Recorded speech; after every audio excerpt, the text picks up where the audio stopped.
We're live now. We're live. We're live. Sweet. Hey, ladies and gentlemen, my name is Montez McCamish. I run a website, itsmontez.com. Influential. It's talking about motivation, it's taking people up from that next level to whatever it is that you're trying to, if it's in life or accomplishments, whatever you're trying to do. So I was on conversation. I was on Twitter. Twitter's a powerful social media site. And I got a message from Mark. And so I was looking. No, he followed me, and then I followed him back, and I seen underneath the link underneath on Twitter, you can actually see on his Twitter there where he's got a see. I'll actually just share my screen with you all, and then you all can actually see this what I'm talking about on Twitter right here. Right here it says YouTube channel, so I clicked it. Right, boom. I click it, and it took me right into here, and it's his podcast. And all of a sudden, it starts talking. Right over there, it started talking. And so when I saw that, I started listening to what had to be offered, what was offered onto the station, and the conversation was just phenomenal. So I thought the idea was going to be awesome to just be able to sit down and talk with Mark myself. But I wanted to ask Mark, what exactly are you? So like, are you still a street preacher? Do you still spread the word? Are you still involved in this? Or Oh man, yeah. I mean, I still have faith, and I talk about that absolutely. I don't go out on the streets like I used to. I was a street preacher for about 5 years back in the day. It was fun. I loved it. It was great. I got to meet all kinds of random people and have all kinds of interesting conversations, you know. Well, would you not say that this right now is like basically a form of street preaching anyway? I guess it's a way of communicating and talking to different people. Absolutely.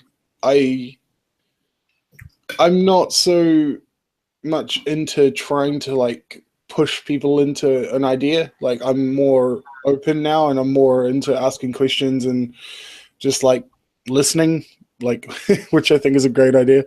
Hey, let's listen to people. Like let's see how that goes, you know. But yeah, no, I love it. I love the online stuff. It's great. It's a great space to meet all kinds of interesting people with all kinds of life experience and stories, and yeah, it's fantastic. Well, I wouldn't say like, you know, like pushing ideas on people, but I mean, like, if you think about it, influential, like what you're doing right now, it had an influence on me. It had an influence for me to say, hey, I want to know exactly what this man's into. The tone of your voice or how you're speaking, you have some kind of happiness behind you. Something, and then hearing about, you know, what you've been going through within your life, or stopping that and then working full time, making it through just a little bit of money to do your ministry work or whatever it was. Hearing that kind of thing and just saying, oh, I was just going to let Jesus take care of it. You know, hearing these things, it kind of like pushed me anyway. You didn't have to sell me. You already told me, hey, look, this is what I did. This is how I got through it. And this is where I'm at. So it's not really so, I didn't see it as pushing it, but I definitely one time, like, you know, if a person hears something that they can identify with, and me, you know, hearing Jesus and hearing what you're talking about in street ministry, I totally identified with. Boom, right there. I want to know more, you know? So like, I was like, wow, that's incredible. And then just seeing like, so how did Fundamental Escape podcast come up? Like, what was that? Was it geared on religion, or was it exact opposite, or? Yeah, man. Great question. I started, yeah, like I say, I started in end of June 2015, I think. Yeah. And it was really sporadic. Like I started listening to podcasts, and I was like, oh, you know, it's pretty cool. And I like to talk, and, you know, I like to have conversations, and I was like, oh, maybe I'll, you know, just give it a go. And so I actually found an app. There was like an app that you could download that just helped you. Like you can just like, it was like press and go. Like it was just record and just upload. And so I literally just started like just recording myself, just talking, like, you know, by myself. It was like just me. And then I just sent out a couple. I was like, maybe I should talk to people, and then I just sent out like a couple of emails, and got my first guest booked, and then the rest is history, man. As far as when you were getting into it, like how long did you say you were recording before you actually saw like a change in things? Like, cause I mean, what are you just sitting recording, like no one's watching, and then what? Like how long was it? Like a week, 2 weeks, 3 weeks? I think I did about a dozen episodes by myself. Maybe it was just like these little. They were like 10 minutes max, like just different subjects. And it's funny as well because, like in the last month or so, I've been doing this live streaming, and I'm sort of coming back around to what I did at the beginning, because what I'll do now is I'll have a topic and something I want to talk about, and I'll just start a live stream, and then I just start talking, and I'm just like, hey, anyone want to jump in? Let's have a chat. And so it's sort of coming around full circle. I've come to find out, like, because I too do like the same thing on my channel on itsmontez.com. I pretty much just like interview people, or I try to get to someone to interview. But a lot of times we're sitting there, like, you set up an appointment, or you're like, you try to get with someone, or you're like, tell them, hey, look, this is what I'm aiming to do. And you'll have it all perfectly set up, and then they don't show. So, like, I mean, I think it's all about going with the flow anyway. Like, again, like a lot of people are like, I've got to get this great, wonderful camera to I just got a message in here. I got to get this great, wonderful camera to do this best epic film, and I've got to get this awesome Crayola crayon to color this awesome picture. No, really, sometimes I think it's more or less of making do with what you have. And yeah, I actually watched. I had a look at your YouTube channel quickly before, actually, and there was something you said on one of your videos about like getting out there and like taking action, and you basically were just like, talking about when you have an idea and you want to see it happen, you're just like, at some point you just have to do something, right? You have to take action. Yeah, you can't just sit it there. It's like praying for. Like I can't. I mean, like I'm pretty big into my beliefs and my faith. Like you said, I don't like to push it on anyone, but I definitely will speak out about it. Like, but it's like praying, and you're just sitting there and praying, but you're not doing anything. Why does someone expect something to happen if you're gonna sit there and it's like having a pencil, wanting it to be sharpened, but you're not gonna physically sharpen it. Like, you know what I mean? Like, it's like, so you can pray for something, but you're not gonna do anything to work towards what you prayed for. If you wanna be prosperous, or if you want to be well off, or if you want to have a new car, or if you're praying for a healthy, maybe you should start eating healthy. Maybe you should start working harder. Maybe you should spend that 9 to 5 instead of watching, when you get off at 9 to 5, go do another job. I don't know. That's just what I think. I like it, dude. I like it. I mean, it just floors me. I can't stand it. Like more doing, less talking, So what do you do? Because it seems like you've got that entrepreneurial kind of spirit, right? Yeah.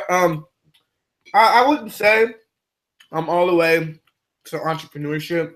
Because there's levels to this, of course, like. Oh yeah, no doubt. But I'm into herbs, so like I hunt ginseng, and it's a well-known root. So like, if you hunt it and you have it, it's almost like having marijuana. You can sell it, So like, it's itself, it's a business. So if I go hunt a lot of ginseng, I can have a whole lot of money in the later run selling it to the marketers or the reputable people that'll buy it.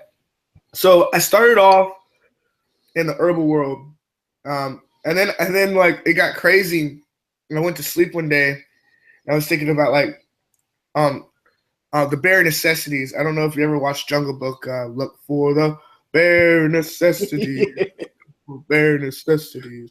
And nice. So like I'm thinking to myself, like, how can I live or make money off the bare necessities? There's people that sell wood floors.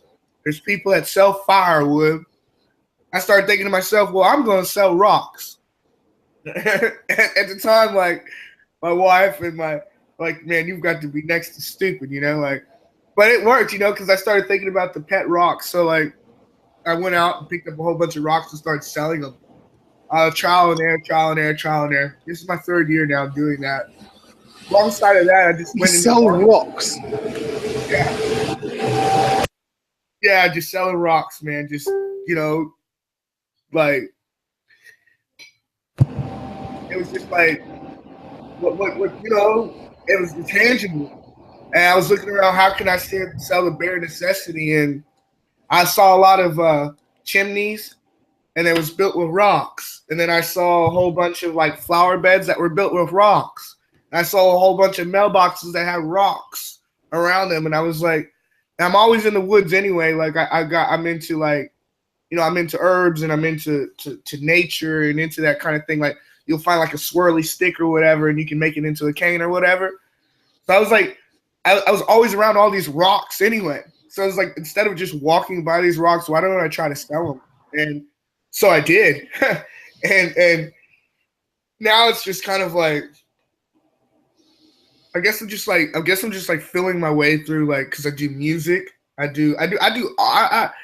decided that I might as well wear more than one hat. If that makes any sense. That's fantastic. So, yeah, so I want to go back to the rocks thing for a second. Like, what do you mean you sell rocks? Who buys rocks from you? Well, you can go B2B, business to business, or you can go to person. Like, yeah, but for what earthly reason are they buying rocks from you? I know that, like, have you ever seen like a flower bed made out of rocks? Oh, sure. Have you ever seen like a mailbox made out of rocks? Yeah. Or like underneath the house, that pinning underneath the house, underpinning. Well, those are top dollar. You got to pay like, I think for 3 ton, you're like at like $700 to $1,000. Well, if I'm selling 3 ton for $500, you're gonna come buy it from me. So, oh wow. Oh, yeah, okay. I thought you meant like you were just selling individual rocks to people. Oh yeah, that's exactly how it goes. Like for one rock, you can probably get one rock for $2. You can get 30 rocks for probably $40. You can get a whole truck bed of rocks for $800. It's like this. Oh wow. Yeah, I mean, but then if you like, it's not hard to do, because like if a person, I looked at it this way: if a person was going to care about something, most of the time they're going to care about their materialistic things. Most people are materialistic people, so their yard, their car, their house, and I don't care what anyone says. A lot of people will spend an ungodly amount of money to perfect the way that their house looks, or to perfect the way that they look. You know what I mean? Like, or their yard, or so I executed. 1 second. I'm sorry. 1 second. That's all right. Hey, John. I'm all right. Just on a live real quick. Are you all right? Are you coming? Yeah, I sent it on Facebook. This is the fun of live streaming, ladies and gentlemen. All right, you take care, bro. There's my buddy John. He's coming down from Indiana.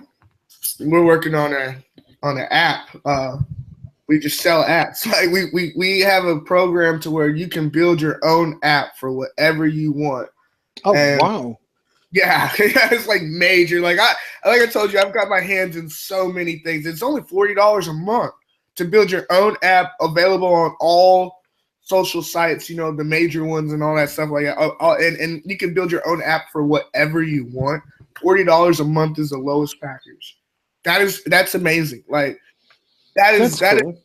Yeah, it's like, I'm trying to get into apps at the moment. Actually, I'm actually working with a friend on a music app right now. Yeah. Yeah, it's basically built. It's all done, but we're just slowly trying to get get it rolling out. But yeah, I think there's definitely money in the app. Yeah, in the app. How are you going to get people to come in with their music? How do you plan on getting them to come? And well, at the moment, we've got licensing only for music in Australia and New Zealand, because there's a company, like an organization that do the music for New Zealand and Australia. So we've got like a 1-year license, like a test sort of thing. But it might work, it might not. I mean, we've kind of dived into probably one of the hardest like music thing, like. Can I pitch you something real quick? Let me pitch you this. Because I thought about it too. I might as well give you my best idea. I always think that giving your best ideas gets you a lot further in life. Predicate it freely. Do it freely. Have the person sign up, put their music on there for free.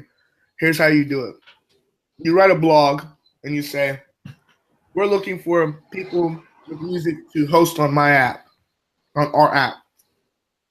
People come, and they host their music on your app, and you basically, word of mouth starts, because they're going to be like, hey, you want to hear my music? Just download this app. Download this app. First, probably 150 people. It don't cost them nothing. Let them do it for free and let it build itself. It'll take off.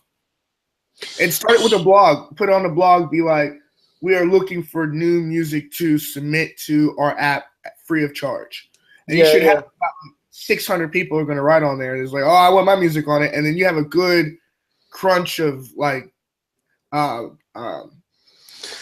it's a bit tricky because, again, with music, we've kind of painted ourselves in a bit of a corner because we have to pay fees and stuff. But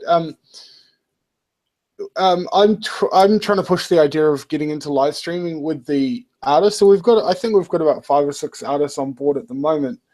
But I'm like trying to push the idea of just getting them all together and like, the early adopters, like early people that are getting on, like just get them together and get some, solidarity and some conversations that are happening and just looking after them, Yeah. But I've got a friend of mine. He's working on a couple of other ideas as well. We're basically trying to be evil geniuses and, crack the app market. So, we'll see. I mean, I think you've got to fail. There's this guy I had on my podcast, Gavin McInnes. He's an entrepreneur and a broadcaster and everything. And he's been through tons of companies and stuff. And he reckons his theory is that for every successful idea you'll have at least 12 failures. Like that's what he reckons. But, like with entrepreneurship, as you probably know yourself, it's just about getting back up again, Yeah, I don't really say that like I fail. I say I learn. You know what I mean? Yeah. Man. Yeah, dude. I never lose. I learn. You know what I mean? Like it's always affirmation, confirmation. So like I just try to like, I'm 27 years old, and at I'd say at 18 I was in the hospital field. And then at 19 or at 23, it all got taken away from me because of choices I decided to make. So at 23, and I'm 27 now, I had to learn literally what it was like to eat shit. And I'm still not done eating it. You know what I mean? Like I still got a lot to eat left. So like, I think that as well as like, all the crap that I do eat, it's the most nutritious crap because it's helping me know, all right, this is how I go from here to there. This is how I do, not that I want to eat it, you know what I mean? But that's just the way it is. You go with that crumble and give or take, push come to shove, you eventually are supposed to find out, but you take the good with the bad, mix it up, and you call it Kool-Aid. That's what I love it. So what would you say? Like, I mean, you can, you don't have to say anything you don't want to, obviously, but you talk about like going to the bottom and instead of having to get back up. what would you say to someone who's kind of feeling like they're at the bottom at the moment? Like, what sort of advice or ideas would you kind of put out to people? Like if you're already at the bottom, you mean like if you're already there, like you feel Yeah, like if you're kind of just feeling a bit shit and like life sucks, and because I'm actually trying to do this thing. Like I've been in this conversation online for about a year, which is like real sort of social, political, like it gets real divisive and it gets kind of dark, you know.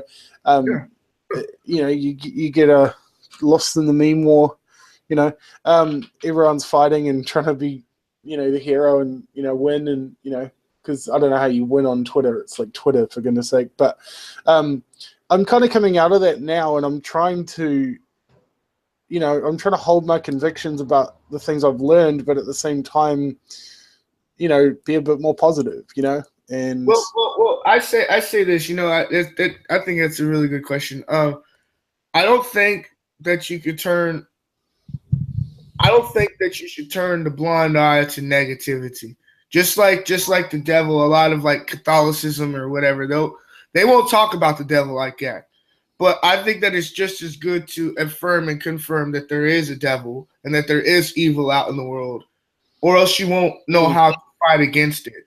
So like I think that whenever you're like going through that there's a rut or whatever, you're like, hey, I want to actually create positive content.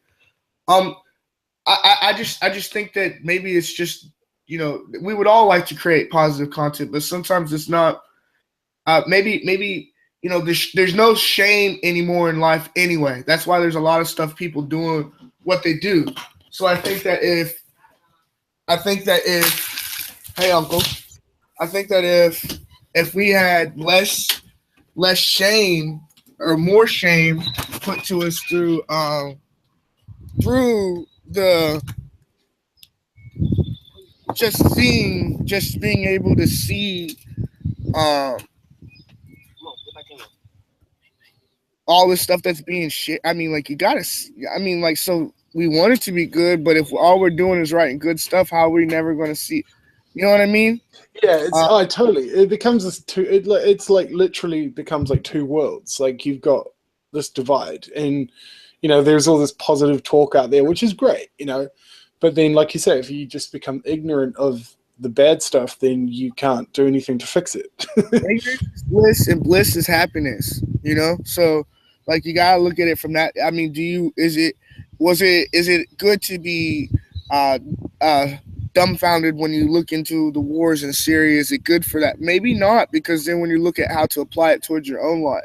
So if we're only here talking about, oh well, it's good because we're cleaning up this or this is happening, or well, maybe, I mean, and also too, like within the Bible, like a lot of bad stuff have to happen for things to be fulfilled.